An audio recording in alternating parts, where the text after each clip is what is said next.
ప్రభువునందు ఎల్లప్పుడూ మనకు ఆనందమే. అందుకే ప్రభు అంటాడు, ఇదిగో మీరు ఎల్లప్పుడూ ఆనందించండి. మరలా చెప్తున్నాను, ఆనందించండి అంటున్నాడు. అంటే ఈ లోకంలో మనకెన్ని సమస్యలైనా ఉండొచ్చు, ఎన్ని బాధలైనా ఉండొచ్చు, ఎన్ని కష్టాలైనా ఉండొచ్చు, కానీ ప్రభువు ఆనందించండి అంటున్నాడు. అదేంటి?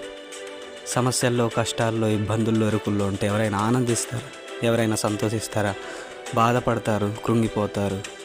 ఇలా ఎందుకు జరిగిందని ఆలోచిస్తారు. కానీ ఎవరు ఆనందించే వాళ్ళు ఉంటారంటే, ఇదిగో ఎవరైతే దివారాత్రములు ఆ దైవ గ్రంథాన్ని ధ్యానిస్తూ దేవుని మాటలను తమ హృదయంలో ఉంచుకుంటారో, దేవుని ఇష్టానుసారంగా నడుచుకుంటారు, ప్రార్థన యందును ఆయన యొక్క చిత్తానుసారంగా నడుచుకుంటూ ఉంటారు, వారు మాత్రమే ఆనందిస్తారు. ఎన్ని కష్టాలైనా, ఎన్ని శ్రమలైనా, ఎన్ని ఇబ్బందులైనా, ఎన్ని ఇరుకులైనా ఇది ప్రభువును బట్టి వారు ఆనందిస్తారు, ఉత్సాహ గానం చేస్తారు. అలాంటి సంతోషం నువ్వు కూడా పొందుకో. ఆమెన్. గాడ్